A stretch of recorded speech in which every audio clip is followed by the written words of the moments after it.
Welcome back to Sledgehammer Horror, guys. I am Ken Sledge, and this is part 2 of our doubleheader now. I am joined by the producer and 2 of the stars of the movie 1BR. Now, I'm going to tell you again, if you haven't watched the movie, the link is down here. So make sure you're going and checking this movie out. You're going to love it. It's also on Netflix today. So go to Netflix, watch this movie, come back, and finish watching this interview. So I got Alok Mishra, I got Naomi, I got Clayton. How you guys doing today? Awesome. Exciting. Yeah, I'm doing great. Doing good. Feel good to be alive. Yeah, this is one of those things where I'm super stoked to have you guys here. This is so awesome. You guys may also know Naomi. She was Pepper in American Horror Story, as well as Samantha Crow. You were also the first crossover character in that show, weren't you? Indeed. So you're doing something right. They needed you back, and you did a great job. So I am so honored to have you here. Clayton, you may also know as Joseph from The Remains. He is also rocking one of the most badass mustaches I have seen in a long time. So thank you for that. My pleasure. I'm glad I could not disappoint you. So before we get into this, I just want to know real quick how you guys are holding up in quarantine. Alok, how are you holding up? I mean, I'm good.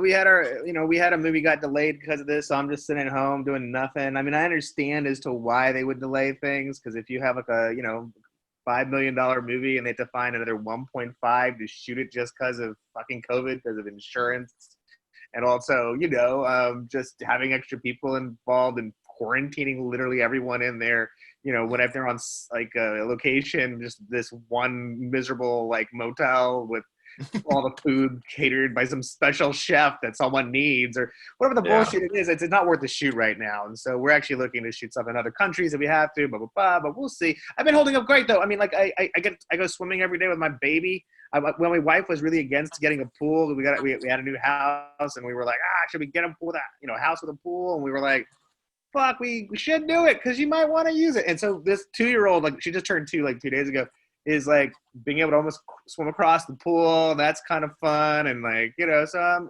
I'm exploring my green thumb as well. I tell everybody, I feel like this is like the part of the movie in Goodfellas when they all went to jail. They're like, doing time for a good fella wasn't the same as everyone else. We'd make a steak and it'd stink up the place, something horrible. And Paulie had this system of doing the garlic just right. And like, I've learned to make a butter-basted steak and cheap meat actually tastes really good. And like, and we have a garden, so I get fresh herbs from that. And like, it's bad, but it's like going to prison if you're a good fella. It's not that bad. I got a pool. Why would I complain? It's like, right. So I'm very fortunate in that way to have those things. So it's not that bad. It's a lot of psychological shit, I think, more than anything else with a lot of people. It's like, there's an exhaustion to all of it, right? And you just haven't seen your friend and fucking, I'm sick of Zoom. I like this. Don't get me wrong. But, how many Zoom calls can you do? And then the whole thing of like expanding your germ circle. That's a word I've learned. Like, my parents, obviously, and my brother and sister-in-law, they're part of our germ circle. But then some of the neighbors want to become part of the germ circle. And I'm like, I don't know about that guy. He's awesome, but he seems like he goes out and would break the rules. And so anyway, that's my. I don't trust that guy with the eye patch. Right. That guy with the eye patch. That's a good segue to Clayton. I want to say this. I'll stop and Clayton, you go. So I am glad you're taking it as a pool half full outlook on things. So that's always good. Look for the positives and things. Clayton, how about you, brother? How are you holding up? With the eye patch, everything going good with you on quarantine? You holding up okay? Yeah, I am. I have both eyes, which is amazing. I'm healthy. It's just spending a lot of time in the apartment. Been working on a lot of cooking, a lot of recipes with my wife. We do plant-based. We cook plant-based in the house, so it's been really fun kind of expanding with like different mushrooms and what we can do with eggplant. And it's been It's been quite an adventure. And then we go down to the beach, as much as we can. We don't live too far. I think we live about 5 miles from Venice Beach. So we kind of go Venice Beach, Manhattan Beach, lay out in the sun for a while, watch a lot of TV, put on a little bit of weight, not getting up, moving around a lot, but, keeping my sanity as much as I can. It definitely wears on you more. Like the longer it goes on, the first month, cool. But the last month, it's just starting to kind of wear on me. Like, I gotta get out of this fucking place. At least you don't have your hands stuck up against the wall. No, exactly. That stress position would be killer right now. Yeah. So how about you, Naomi, love? How are you holding up with everything? I gotta say, I don't relate to any of this. I don't know if you guys have seen these memes right now, where, they do like January, February, March, April, May, and they show like the, variations, generally like an actor, and they're like various characters, like, yeah. and sort of, evolution or, decline in this case. I gotta say, the first 12 hours of March, 13th, I was like ugly crying, like hands up against the wall. Like I from early on, I was like not doing good. And I'm actually, now I'm like, look at me, I'm all like glammed out. I put on earrings today. My COVID hair has turned into like an actual look that is honestly like the cutest I've been in forever. And no, I don't know. Like Alok, will call me to do these things, which I really appreciate, because initially he would say, "Hey, a couple of us are doing these Zoom call," and I'm like, "Why? Like that's not a party." But like, as long as it's being broadcast, you know what I mean? As long as it's a podcast and we're like promoting something, then I'm truly like a performer at heart. And so as long as I know that there's people listening, I will put on earrings. I will be as charming as all get out. But like, it's one of those, like, if there's the tree in the forest and no one's there to hear, like, why? And that's how I felt for like a good part of like March, April, May, you know what I mean? It was like, because I live alone. I'm this like extreme extrovert. I really like get my energy from, other humans. And so, this was very challenging first. And now I'm like, I've got to figure it out. And you look adorable, love. I'm glad that I'm glad you took a shower today. I did, just for you. Little inside joke there, guys. I'm sorry. But I do appreciate you guys coming on. And the fact that, like you said, at first I know this was kind of stressful for everybody, but you guys are taking your time out to come out, talk to me about some horror movies, and it really does mean a lot to me. Before we get into your first horror movies, though, let's talk about some projects you guys may have coming up. I'm going to reverse the order here a little bit. Naomi, do you have anything going on in the pipeline? I know things are crazy with COVID, but is there anything you can talk to me about that you have coming up? Yeah, I mean, it's like what's coming up. Like no one's done anything. I mean, last I worked was January 30th in a commercial with Jeff Goldblum. I think I might have given him COVID, actually. I don't know that I had it. I just know that I've never felt so bad in my entire life. And then as I did that day, and then of course cut to a couple weeks later, like the whole world's down. So we're going to start the hashtag Naomi gave Jeff Goldblum COVID. So everybody, hashtag Naomi gave Jeff Goldblum COVID. I don't think that's good. I don't think that's good for your career, love. But no, he's fine, if anything, as am I. But I mean, that was the last I worked. I did. I know in September I did some voiceover for the new Mafia game. If you've got gamers on here, I'm one of the mobster's wives. So you can hear, if you might recognize my, Chicago twang in there. Or not mine, it's a character. Anyway, Mafia, obviously. But that I can think of that's like imminent. That's it. I personally have been working on a new one-woman show, which is something I've done before. I've had 2 prior, which I self-produced. This was all prior to Pepper, but I've got a third, and actually this one I talk a little bit about Pepper. So I think, horror story fans will enjoy this one in particular because it's sort of, behind the curtain, Right. Well, I do updates all the time. So anytime you have any updates about these shows, please throw them my way so I can give them out to everybody that I know. Like, this is something I'd be more than happy to promote. Anything you guys have coming up, I would do anything I can to help you guys. I was going to say, I mean, my plan was always that it would ideally, because listen, when I did it, and my prior to, they did very well, but in a fairly small pond, you know what I mean? Like it's staged. So at the New York Fringe Festival and the Edinburgh Fringe, and they did great, but like in theater. And now the idea of putting it up, people gathering in a theater, like that just isn't going to happen right now. Yeah. Which is kind of crazy. The fact that the idea that I could potentially, sell this next one to a streaming service as a 1-hour comedy special, it's actually more likely to have that happen than, do it the old fashioned way. Yeah. So that's pretty cool. Like in a way, it's, like I said, it's a huge leap for me to like get all positive about COVID right now. But the fact is, like, let's face it, they're going to need to find projects that they can produce with a limited crew and without actors touching each other. And in that regard, I got the perfect, perfect show. So well, no, yeah, but people, we're running out of things to watch on Netflix. So they got to keep buying stuff to keep us all entertained. I know that sounds selfish on my part, but man, like, you can only watch these movies so many times. I mean, I'm on my 3rd time watching Parks and Recs, and Ron Swanson's really starting to offend me. So, please, like I said, please keep me updated on that. Anything you can give me, I'll be happy to support in any way I possibly can. Clayton, what about you, brother? What you got coming up here?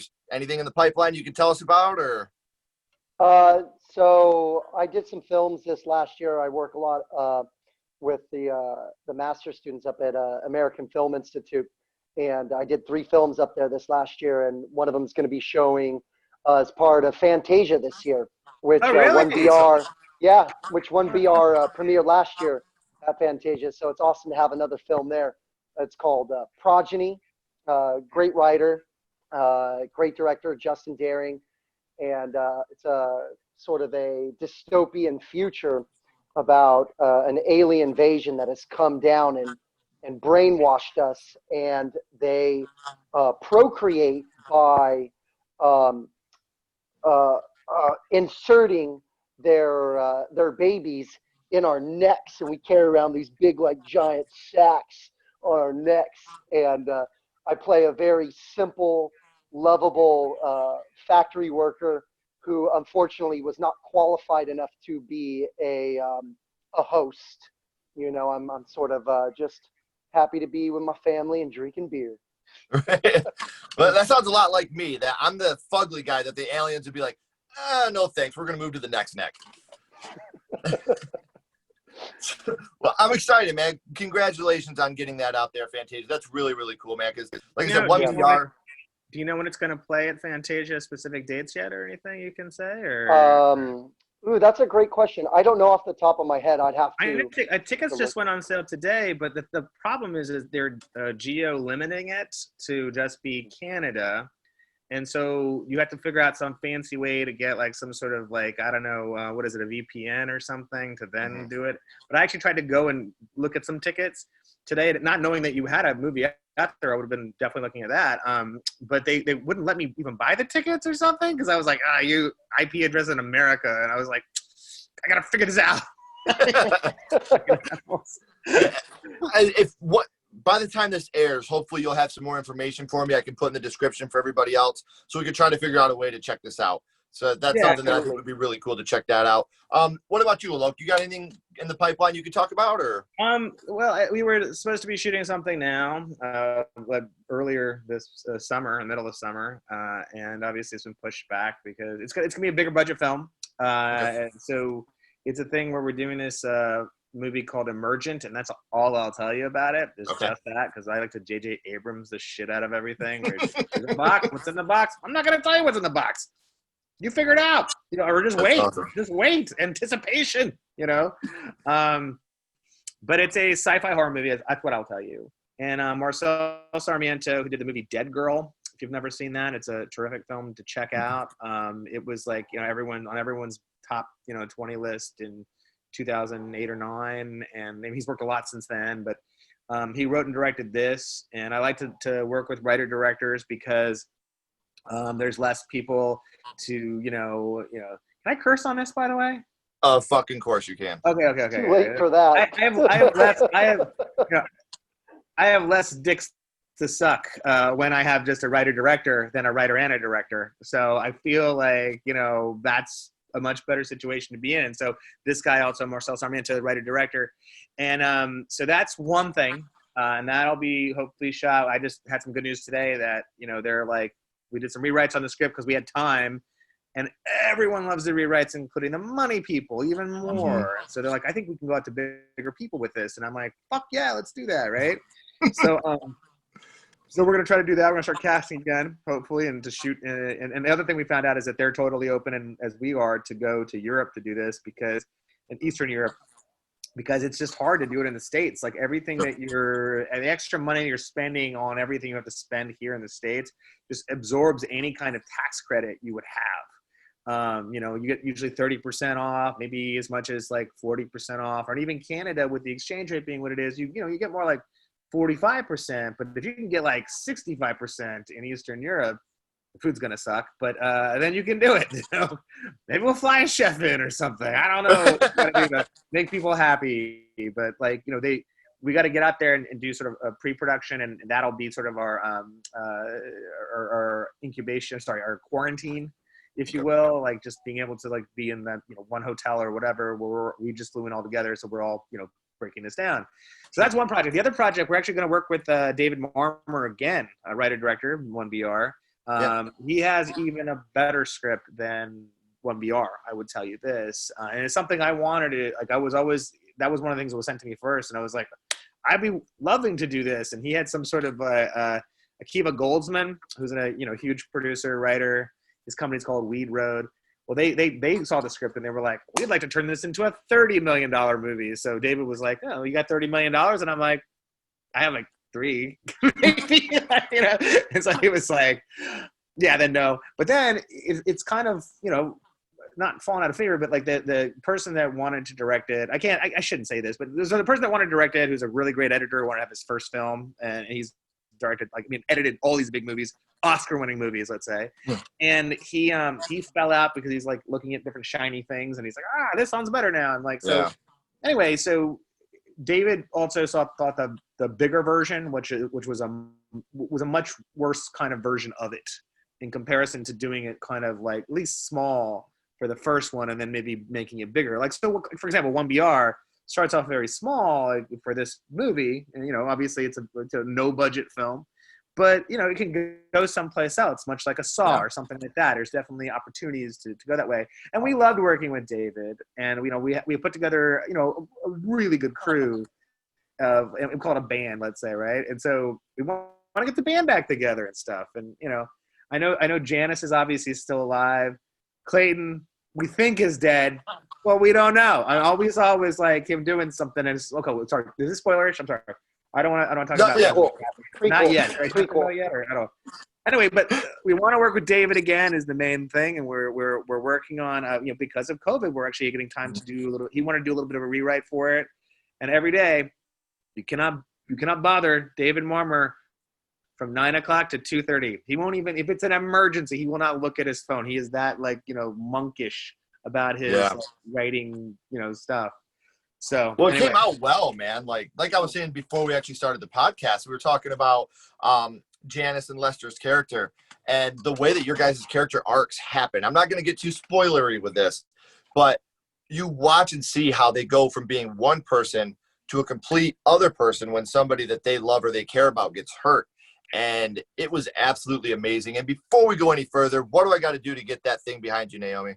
Is that a sheet or a towel? Yeah, no, this is my, sorry. This is just my like fan art room. But yeah, that's a crazy one. That's amazing. It's been distracting me this whole time. So I had to bring it up real quick. No, don't be sorry. It's amazing. Whoever did that you have a lot of fan art. That's beautiful work. That is so cool. This is the thing Naomi Grossman will never tell you. It's one, like every time she's been on American Horror Story, like all 3 seasons, right? And 2 of them is Pepper. But even the 3rd season, whenever she's on, she is the most looked up person in the world on IMDb. Like Brad and Angelina, no, it's fucking Naomi Grossman. Like that's the crazy part of it, because like she looks nothing like Pepper. She's gorgeous, whatever. And then people can't believe it. So then they tell your friends, like, look at this, I can't believe it, whatever. So that's an interesting thing, I think. If Brad and Angelina looked as ugly as I do, people would look them up too. But oh, stop. As a character, sure, but not in real life. Yeah, it's one of those things where, and I think that's what it is, but it's not just that, it's the acting ability too. It's not just the looks. You do great in everything I've seen you. And like I said, I'm a fan. So when I found out you guys were all coming on, I'm like over the moon right now. Like I'm talking 100 miles an hour and trying to be a lot cooler than I really am. So this is something that it means the world to me, guys. So I'm going to do a little bit of a backwards order here. We are going to get into why we are here. We're going to talk about the first horror movie you guys watched that really set you in motion with the genre. So Clayton, let's start with you. What was the first horror movie that you ever seen? All right. So the first horror movie that I've seen was Poltergeist. I remember I had an older sister who was babysitting me, and she really wanted to torture me because, well, I used to torture her. I was the youngest and the most annoying. So I remember she put on Poltergeist, and at first it was cool, like, oh, look at the ghost, look at the chair, it slides across the room, oh, look at it stacked up the chairs, oh, so neat and nice, oh. But I knew something was off from the beginning because of like the static on the TV. Yeah. The static on the TV. And after watching that movie, anytime I ever saw static on a TV like that when I was a kid, I would get sick in my stomach and I would get scared. I would like literally get scared, and I would be like, I gotta turn off the TV. And and then then I remember the scene that they had with the stake, the guy who was coming, who was one of the workers detecting the ghost. He was making a steak. I thought it was really funny that he's like, oh yeah, I'm gonna go make me something to eat, and he raids the refrigerator and pulls out a big giant steak. Like, yeah, sure, I'm welcome to this. And then it like turned into like all those maggots. Yeah. And then he runs into the bathroom and he's ripping off his face.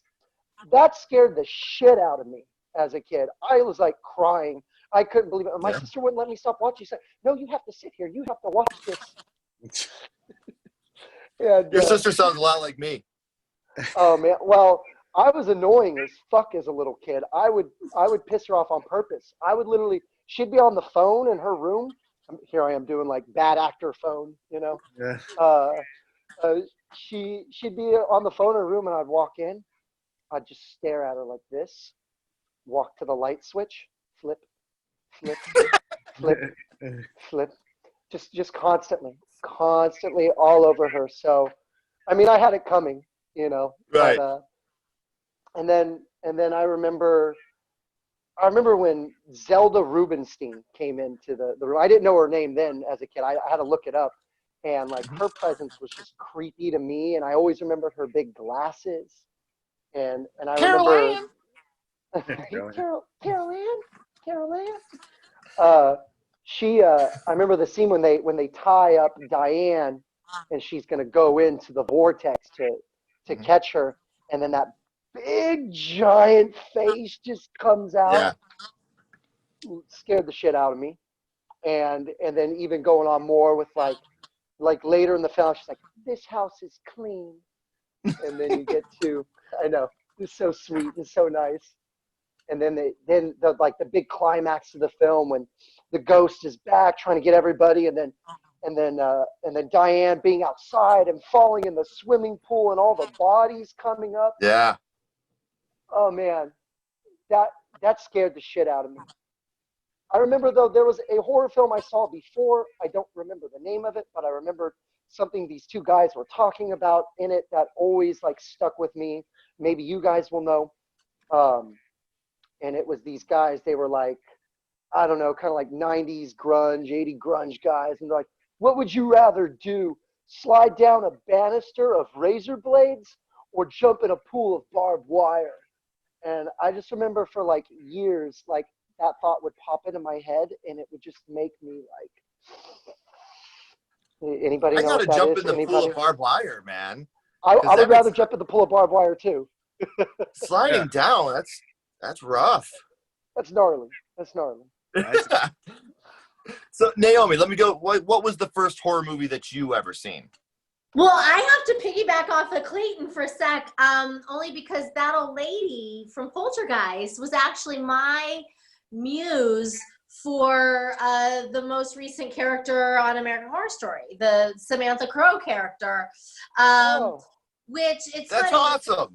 Yeah, well, so when they initially, delivered me the script, I remember, you do your research, and I Googled the name of the character. It was not Samantha Crow at the time. It was another name. And I Googled her, and it turns out she was a real-life Satanist from history. And so I was like, oh my God, this is awesome. Like, because Ryan Murphy does, with that show, tend to do that. Like, we see actual, like, Pepper was modeled after Schlitzie, from the 1933 film Freaks. So here I was thinking, oh my God, like I gotta, like, who is this lady? I gotta do her. I gotta be her. And anyway, so I looked her up, and it turns out there was very little information about her, except that she was like a socialite who was married into the Church of Satan in the 60s. And it was hard for me to like impersonate her, because it's like literally there was like a quick kiss in at her wedding in like fuzzy, black and white. It was, anyway, so I was like, oh wow, okay, this is gonna be a challenge. And then as I was at the fitting, which is, usually like the day before you work, I remember mentioning it to the makeup, or I'm sorry, hair people, or what do I say, wardrobe, as they're fitting me. And I was like, so this lady, and they're like, oh, no, you didn't get the memo? No, you're not that person anymore. And I was like, what? Like, we're working tomorrow. Right. Who am I? And so they were like, oh, no. As it turns out, like, had you been her, then we would need to fit you for prosthetics, because you'd technically be like much, much older if you were her, because she was in 1960, and now in the show where it's in real time. And anyway, it was one of those things where I was like, okay, I just know I'm working tomorrow, and I want to know, like, who am I?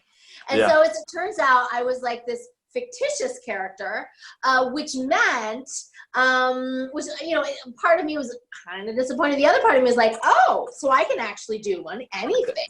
Like, Make it my own. Now I make it my own. And so that's when I was like, well, if I can do whatever I want, then I'm going to be that lady from Poltergeist.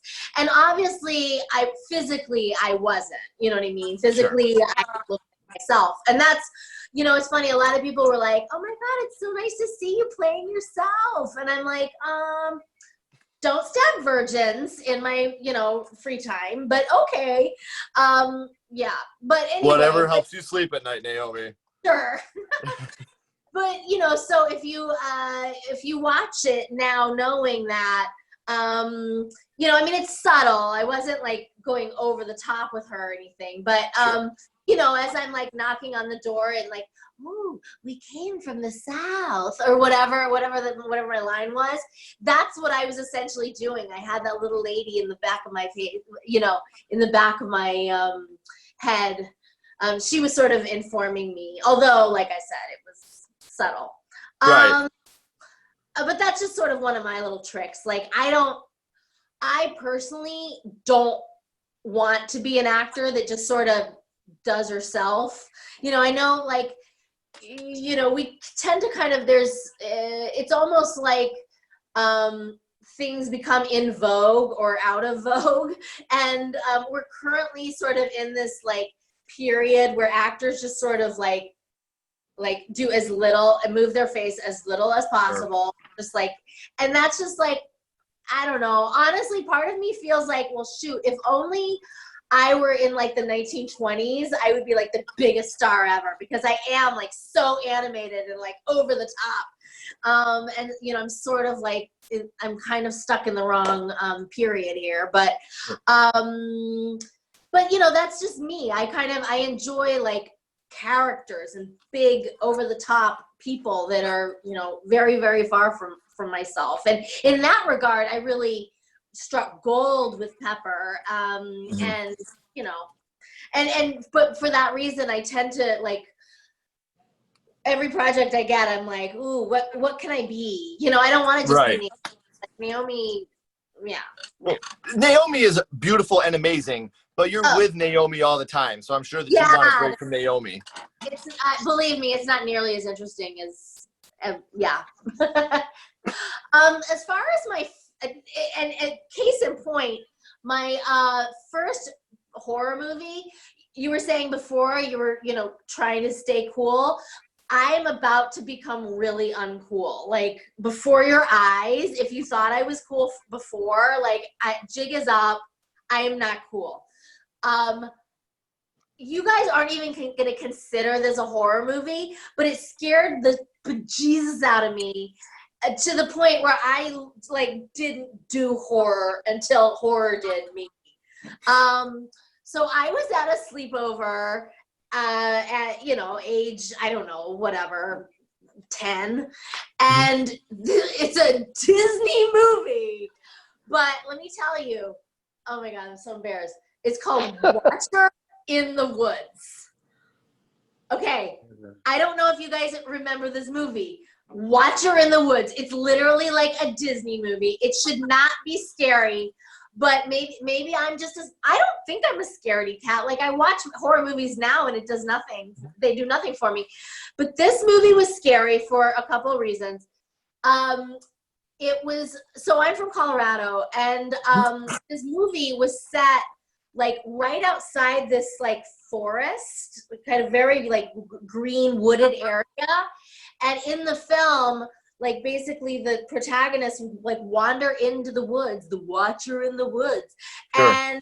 And they would there like all sorts of scary shit happen in those woods, including there was like a mirror where you would like see yourself, or maybe you wouldn't see yourself, or you'd see someone else, and it was absolutely terrifying. Like, I would not look in the mirror for months following that slumber party. And not only that, but my grandparents lived like in a cabin right off of like a wooded area there in like Golden, Colorado. Which it felt real too close for me. And so yeah, I invariably, whenever this question comes up, I'm like, shit, like, wouldn't it be so much cooler if I was like, Rosemary's Baby or The Shining, or no, it's like a Disney movie. It's not even that's even better. Horror movie. But, that's even better, because I can honestly say no one's chose that movie yet. So I get to learn about a movie that I haven't seen. So this is awesome. I don't care if it's a Disney movie, because I'm telling you, one of the movies that scared me when I was a kid, Pee-wee's Big Adventure. The Large Marge scene, like when it looked like this. I was like, fuck this, I'm out, Pee-wee. Fuck your bike, I'm gone. Yeah. I get it. Like, I totally get it. Roger Rabbit, man, at the end with Christopher Lloyd, and it looked like this. I was like, nope, fuck you, I'm out. Fuck you and your dead brother, I'm gone. I think it's like the guys coming out and really fuck you up. Probably, I think that's two Yeah. different characters. That's what it seems like to me. Yeah. Yeah, that scared the So- shit out of me too. Well, at least I'm not alone now. I feel a little bit better. I'm so fucking old that those movies didn't. It's like I'm like 13. Watching those movies. Like, I mean, Pee-wee's Adventure, I was a little younger, but not like probably to be impressionable and scared about it. So, Alok, we're up to you, man. What was your first horror movie? What started it for you? Well, here's the thing. Like, I have immigrant parents. Let's say we were born here, right? So we're first generation or whatever. My parents are just like, you think that movies would mean more to them because they came from India, and India has a very thriving Bollywood kind of thing going on, but it's not the same as the movies they have here, right? I mean, it's not at all. For years and years, there was no horror movies. Now there's more of a horror movie community in India, thankfully, and stuff. And I think as much as we get more of a middle class, you see more of those things. But back in the day, my parents didn't know shit, and they were like, I was so drawn to movies. I was like, wow, look at this big one-page ad for Jaws. We need to see this, Dad. You're too young. Go away. My dad's a doctor. He didn't have time for a lot of shit. Like, he was just like, fuck you with this stuff. And so I remember seeing stuff maybe I shouldn't have seen on TV. There was a movie called Race with the Devil. Peter Fonda's in it. And they somehow got the Van Halen song Running with the Devil to be part of the campaign for it. It was like a Thursday night movie, and it was coming on. And I just remember seeing the trailer for that and being like, fuck that shit. I will never watch this. But holy shit, I'm having nightmares about this, right? So that was like one thing that was very sort of impressionable on me. But they'd always have, like, as Indian immigrants or any immigrant does, like, and we lived in Mississippi, by the way. So this is a completely, weird situation because, like, you don't have a lot of people of your, kind of, so you all kind of band together and have parties and hang out.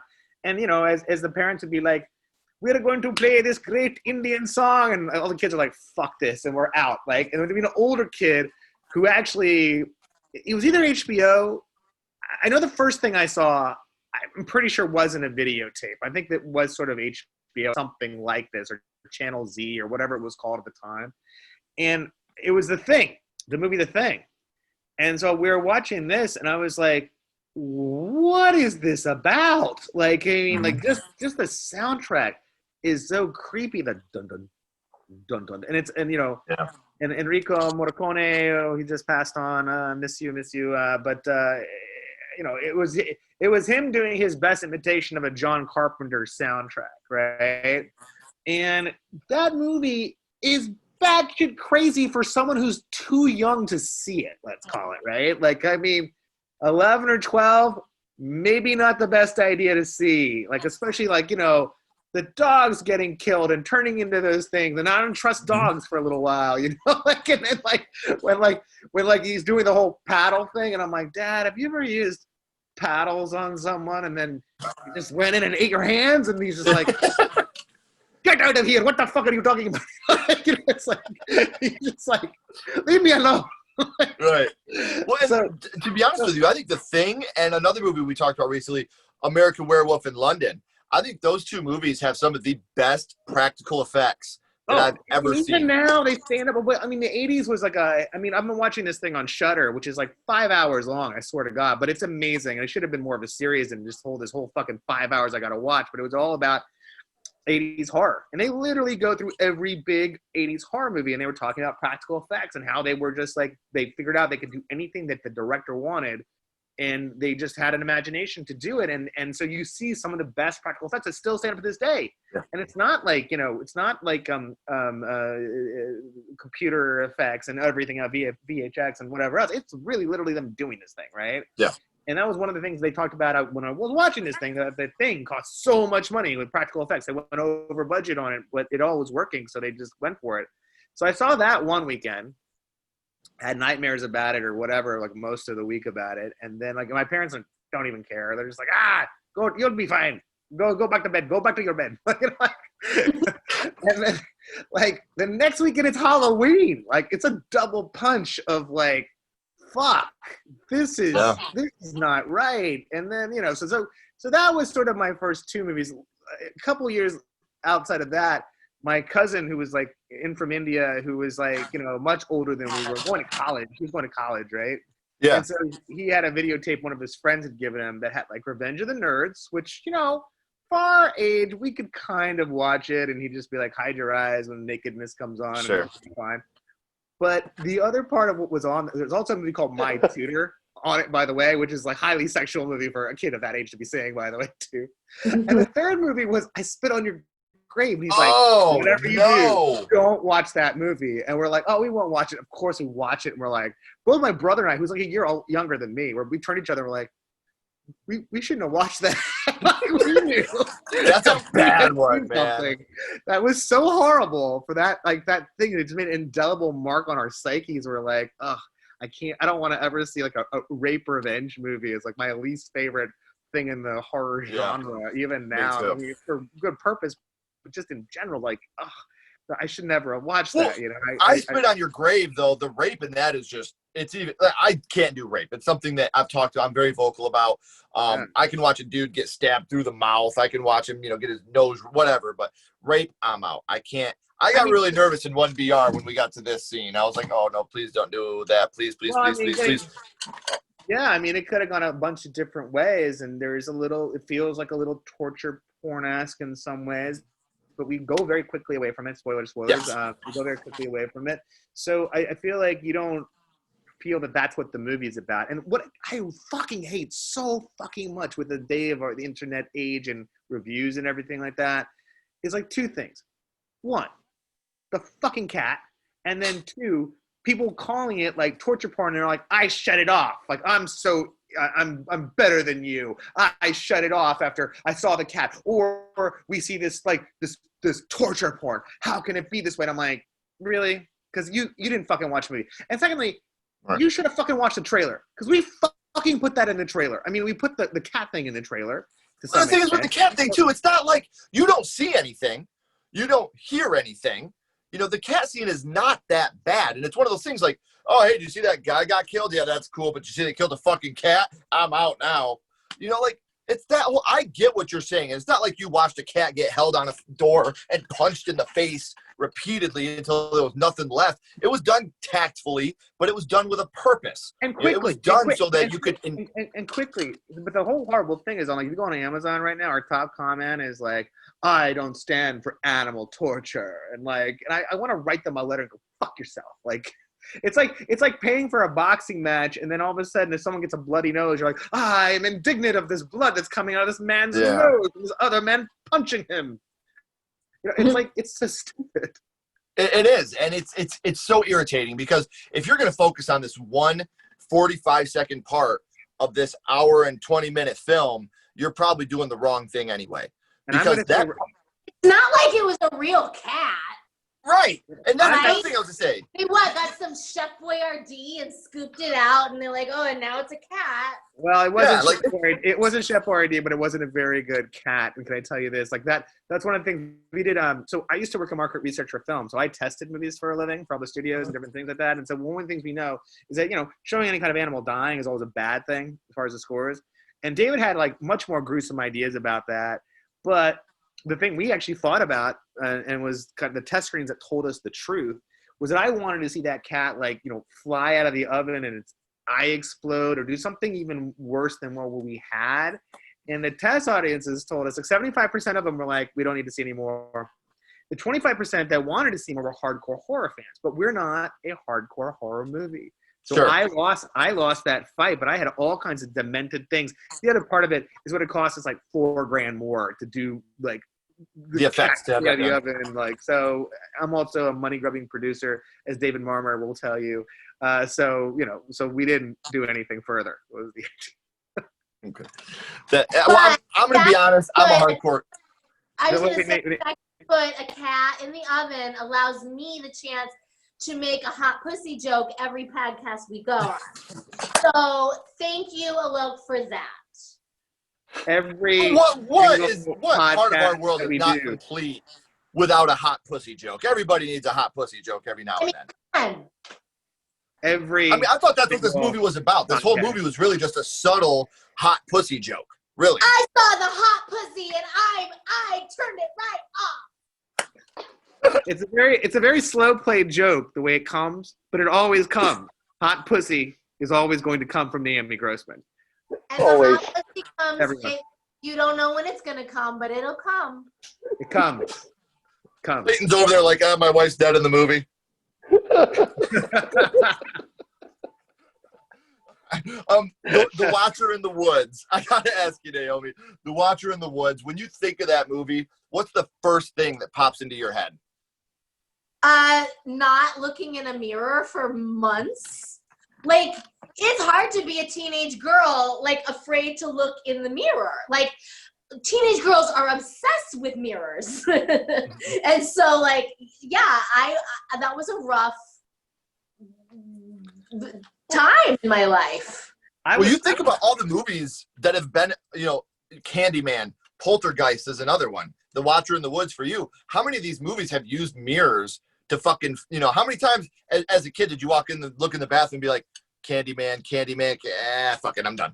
Like mirrors have always, yes, exactly. Mirrors have always had that way, and movies have always used mirrors to fuck with us. So I completely understand where you're coming from. I've always been scared of looking in the mirror anyway, because I kind of look like that goat guy from the Chronicles of Narnia. So I kind of get where you're coming from, but it's one of those things where I get it. Like, the mirror thing has definitely always freaked me out as well. You don't look anything like Mr. Tummins. Mr. Tummins. When that movie came out, I'm not kidding. The local mall where I live, I was walking in my local mall, and I had a beard then, so I looked more like him. And this little boy ran up to me. I was like, "Are you Mr. Tumnus?"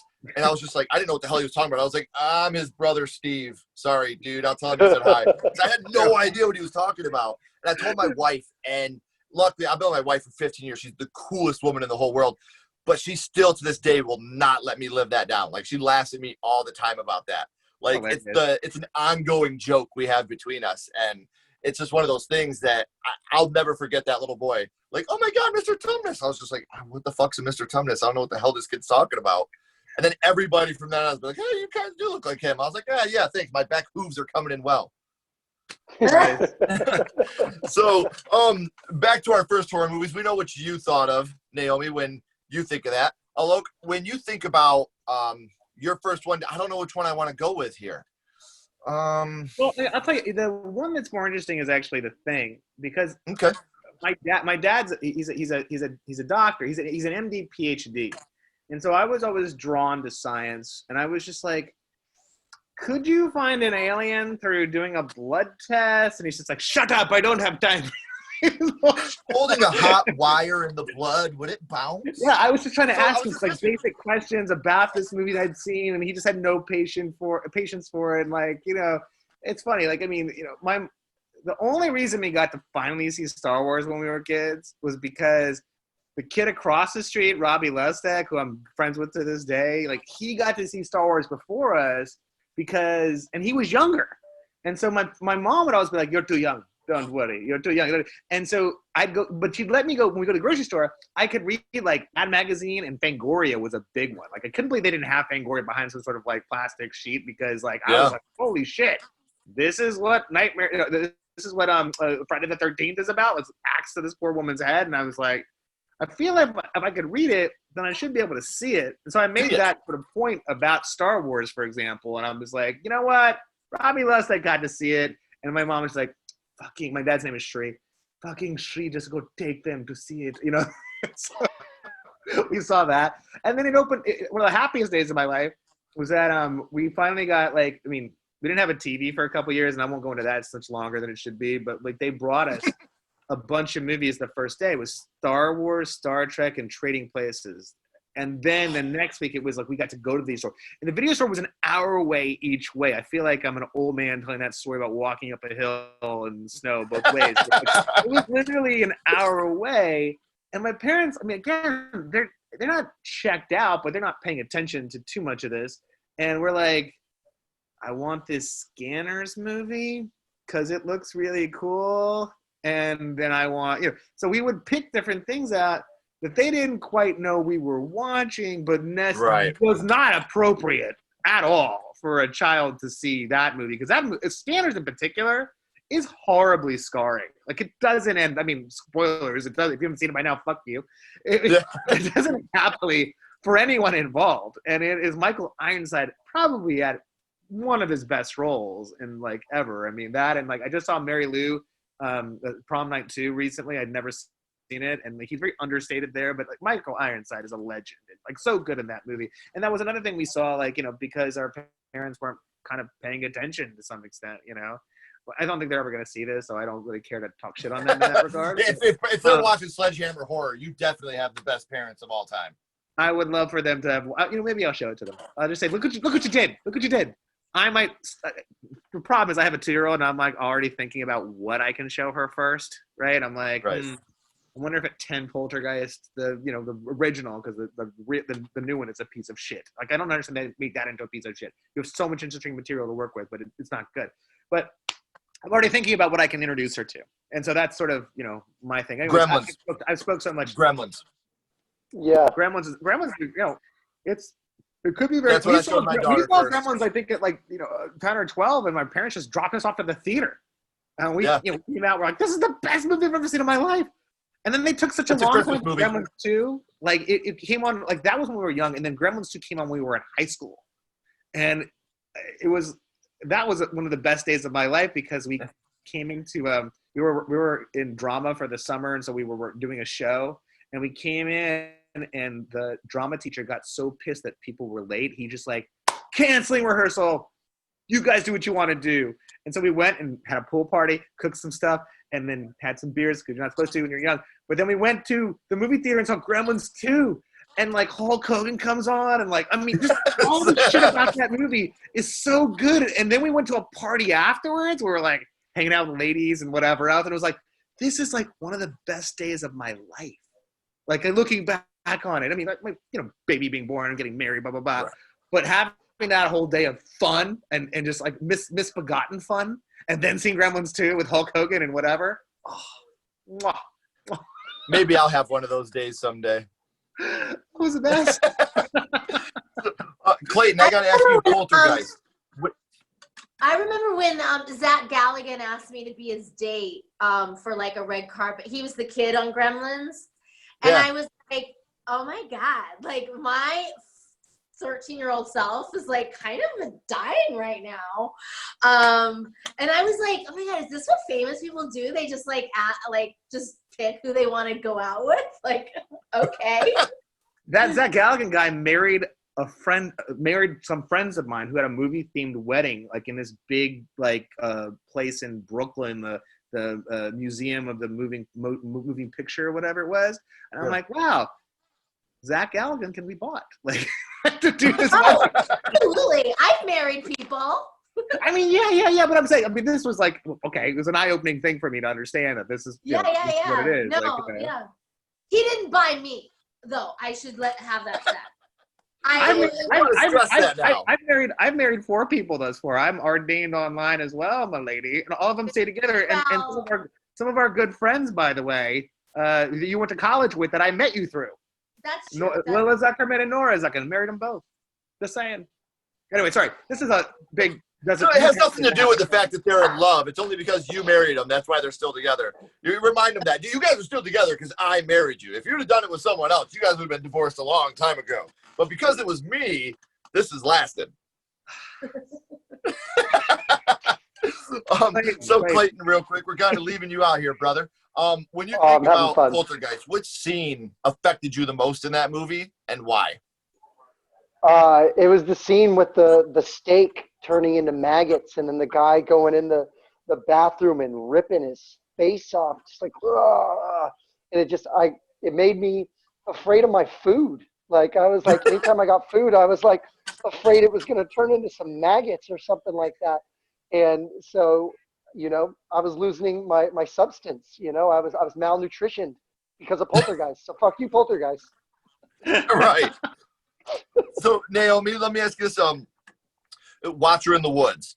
Was this a movie that you watched more than once, or was this like a one and done? I'm over. I'm never watching this shit again. No, and I mean, like I said, I can't. It's embarrassing to even cop to, but you know, it was a slumber party, so you know, I don't choose these things. Right. Yeah. Well, I'm going to watch this movie just so I can talk to you about it a little more. It's who knows? I mean, it's Disney. Probably But on Disney. wrong, The like, Disney. I do have like a kind of a storied history with like film in general. Like my parents, not quite Alok. I mean, similar. My folks actually, my first movie in the theater was Hair. Like seriously not appropriate to take children to. Like a lot of nudity, like a ton of drug use, and like that was the first movie I ever saw. Yeah. And then I wasn't really obsessed with horror growing up, but obviously, I mean, if I think like Disney's horrifying. But I mean, I remember like my parents were always like uber culture, like to the point where I would be like sneaking the Cosby Show, or you know what I mean, because that was considered like the boob tube. It like rots the brain, and you know what I mean. Like I should be reading books or whatever. And so I would have to like. So while all the other kids are like rebelling by drinking and smoking, like I'm rebelling by like seeing Family Ties like on the DL, But I mean, I remember even like just coming back from college and watching Clueless, and my parents were like, "What is this crap?" And of course I was like, well, is based on a Jane Austen book, and the minute I was like Sense and Sensibility, then they were like, oh, okay. It's like. And have you seen Paul Rudd in these jeans, Mom? Right. No, it was like absurd. Like as long as it's something is cultured or highbrow, I could get away with anything. But that's why I would say, Alok, I mean, far be it from me to tell you how to parent, but I suggest you little baby Sita see everything like possible, because you never know. If you don't, like, she might grow up to be like me, you know what I mean, and have like a room dedicated to her image, you know what I mean, in horror. She should be so lucky in that regard. So no, but I'm just saying, like, that's the like my folks shouldn't, like, do not prohibit your kids from watching TV, because they'll grow up and want to be like TV stars. You know what I mean? Like, don't do that to your kids. So why is that bad? Well, I mean, I'm just. She can support her dear old dad. There you go. So I'm going to go Scream on you guys here real quick. We talked about your first horror movie. Now I want to know what's your favorite scary movie. So Clayton, what is your favorite horror movie? Oh man. So I'm going to be honest here. I really don't know. I'm a chicken. Like I always dislike watching horror films. Poltergeist like scarred me. Like I see blood and guts and I'm just like, oh my God, stop, no more. But since you said Scream, I loved watching Scream. I loved Critters. I mean, does Critters count as a horror film? Oh yeah, Critters counts. I watched that multiple times as a kid. Critters 1, 2, 3. I used to be scared shitless to get out of my bed at night when I'd have to go to the bathroom because I was afraid one of those little fuckers was gonna roll out from under my bed and bite my foot. So I would jump out and I would run out my bathroom like, oh my gosh, I gotta get away from here. And then the big giant ball of critters that they form. That's what I was just the big ball. That's what I was asking. Where they roll over the dude, then you just see his skeleton laying there convulsing. Yeah, exactly. I'd say Critters, man. Also, I gotta add, that was the best running pantomime I've ever seen in my entire life. Well, thank you. I'm quite the movement star. So, Naomi, how about you? Your favorite horror movie? I'll redeem myself a little better now. I've evolved a lot since Watcher in the Woods. I want to say Rosemary's Baby is my favorite. I think, I just, I like it on a design perspective. Like, you don't can't see it here, but I'm an architect's daughter, and so I live in like a mid-century modern home, and I really dig like the 60s is sort of my time, and I think the design element wise, I really enjoyed like the look of it. I think it so much of horror is sort of a kind of male, a macho sort of genre, and I enjoyed like the kind of female perspective. Like so yeah, I think I just it's horrifying, and yet there's something I think I don't love torture porn. I don't love blood and guts and like just gore. And so the fact that the movie is so scary, and we see like one shot of that like devil baby. You know what I mean? There's like it's all psychological, and that's what I find especially horrifying. Yeah, well, and that's one thing I've always been very, very open about with myself. I like the Hitchcockian style of horror where, you see the knife come up and then you cut to a shadow and you get to use your imagination rather than, they did that a lot in the original Texas Chainsaw Massacre as well. Like, you go back and rewatch that, and that's not a bloody movie. The most blood you see really is at the ending scene, and you get to use a lot of your imagination in that movie. And to me, that's way scarier than watching a dude get his arms and legs ripped off or his head twisted around. When you get in the blood and guts, that's more of a gross out effect, not a scare tactic. So I am completely 100% on your side here. I think movies are much more scarier when they let us use our imagination and they really play on our fear rather than just trying to gross us out with a bunch of blood and guts. Yes. Mm-hmm. So, Alok, your favorite horror movie? There's so many, to be honest. Like, there's so many different ones that I could name, but if I was just going to pick something out of the hat, I would just say The Shining. The Shining is, I think, it holds up. It's amazing acting, amazing sort of like execution. The part, there you are. Ooh, cool. In Colorado, no less. I was so bummed. Sorry, go ahead. I was so this is my notes. This is my notebook where I write down all the guests that are coming on and everything. Like that. Nice. You guys are in this book. Like you've always been here. Well,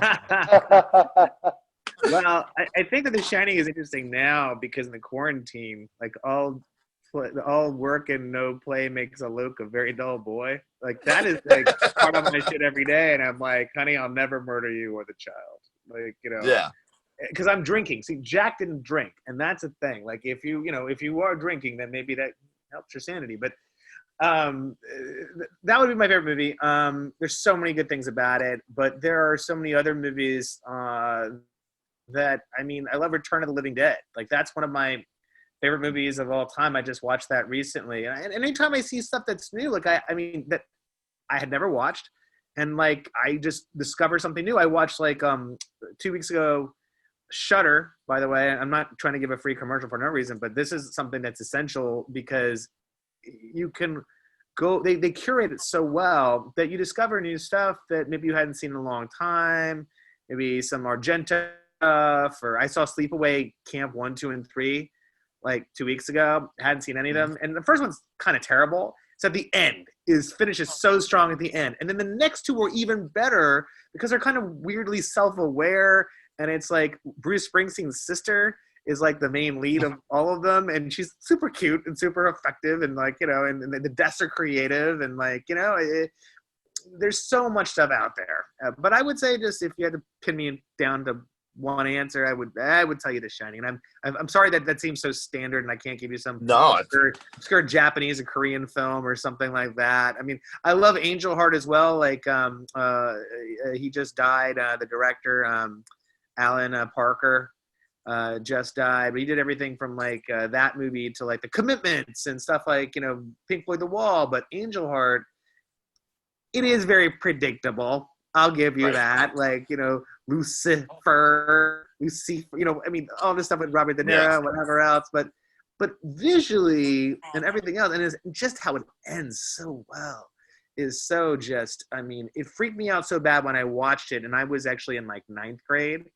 that Yeah. it was one of those kinds of films where you watch it and at the end you're just like, holy shit, what did I just watch? And I can't go to bed right now. I'm gonna keep the lights on for a bit because I'm just so fucking freaked out by this movie. So anyway, so I've given you a long-winded answer. Sorry. No, one takeaway from this, though, remember, guys, if you ever feel like killing your spouse, just drink, and then you won't do it. Thank you, Alok. Thanks. That's some sage That advice. That's the PSA from this episode, is if you ever just feel that, drink, and you'll be fine. Usually you are. It's one of those things. So I always end these with a skull count, where we're ranking the movies, your first horror movies. I'm looking at Naomi and I'm just smiling already because I know where this is going. But you rank it on a scale of 0 being the worst, 5 being the best. How would you rank your first horror movie? Let's start with you, Clayton. How would you rate Poltergeist, 0 to 5 skulls? I'll give it 3.5 skulls. 3.5 skulls there. That's perfect. Alok, what are you giving The Thing? This is a 5 for 5 skull movie. And even now, like I did a day when Enrico Morricone passed away like a couple of weeks ago, where I just like, I do work, but I put stuff on the background, right? And I put on like, not only The Thing, but like, what's it called? The Untouchables and like, Good, Bad, and the Ugly and like, all these things. But that soundtrack, it's so interesting. And the movie itself is so graphic and it holds up today. The practical effects, the best, So that's. It was actually number 3. It was number 3 on my top 10 favorite horror remakes. The Thing was actually number 3 on there. So it deserves to be that way. And I'll tell you, Carpenter, like in that time period, like there's a reason Shakespeare exists, that this person could create all these things, because Carpenter was that kind of horror Shakespeare of that time. Whether you look at and they're not perfect movies, but they're really good. Like, The Fog, Halloween, The Thing. I mean, like even They Live is just brilliant stuff. Like he is a master. That's all I have to say. I'm here to chew gum and kick ass, and I'm all out of bubble gum. Right.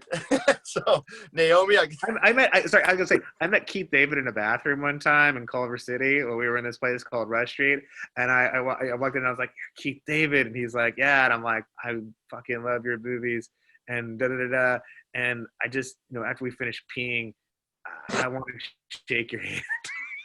He was like, I can do that, and I'm like, I'm glad you asked. Because we'll shake our hands and then we'll wash our hands, so whatever's dirty about us will be away. And I'm like, but it's still there. You're, instead of blood brothers, you're piss brothers from now on. It's forever Dick brothers. Yeah, but he was lovely. He was lovely, Keith. So Naomi, again, every time I look at you now, it's 0 to 5 skulls. No skulls, like a half a skull, like a little bit of the right brain. I don't know. It's not. It's like trash. It's like a stupid Disney movie. I was just too young. I shouldn't have been. I don't know. I could have not gone to that damn sleepover. But then you wouldn't be the wonderful woman that we all know today. Butterfly effect. You're right. Maybe that's right. That's why I'm here. Yes. So everybody, you guys don't go anywhere. I got a couple more questions for you. Everybody else, this has been so awesome. Thank you guys for watching. I am Ken Sledge. Keep talking horror. Stay what you are, and we'll talk to you guys soon.